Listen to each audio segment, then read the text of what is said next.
Hello दोस्तों, स्वागत है आप सबका मेरे इस YouTube channel the travelling wanderer vlogs में।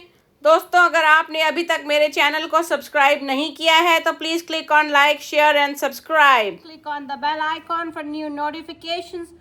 दोस्तों, आज मैं आप सबके सामने एक बड़ी ही अद्भुत चीज़ पेश करने जा रही हूँ जो मैंने भी खुद पहली बार देखी है। जी हाँ दोस्तों, आप अंदाज़ा लगा सकते हैं ये क्या चीज़ है। जी नहीं, ये है एक अखरोट। जी हाँ, इसके अंदर से निकलता है एक अखरोट। आइए आपको दिखाएं कि ये अखरोट कैसे निकलता है। ये देखिए, अभी मैं आपको दिखाऊंगी। ये देखिए, ये है एक अखरोट। इसको छील के इसके अंदर से अखरोट निकलता है। चलिए आपको दिखाते हैं प्रोसेस।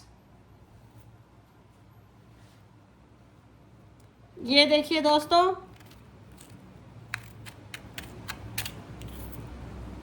ये देखिए, ये छीलने पे कुछ इस तरह का दिखता है। ये अब हम इसे छील रहे हैं और ये देखिए, जैसे जैसे इसके छिलके उतर रहे हैं अंदर से, देखिए दोस्तों क्या कमाल की चीज़ निकली है ना। एक कमाल कुदरत का। देखिए, ये है एक अखरोट दोस्तों।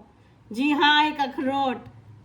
और ये अभी कच्चा है, इसे धूप में पकाएंगे। देखिए, ये मस्त अखरोट निकला है। ये चीज़ हमने पहली बार देखी है कि अखरोट ऐसे उगता है पेड़ पे। आपने भी ये सब पहली बार ही देखा होगा। तो कैसा लगा आपको मेरा ये video? Please like, share and subscribe and click on the bell icon. Signing off for now, the travelling wanderer vlogs.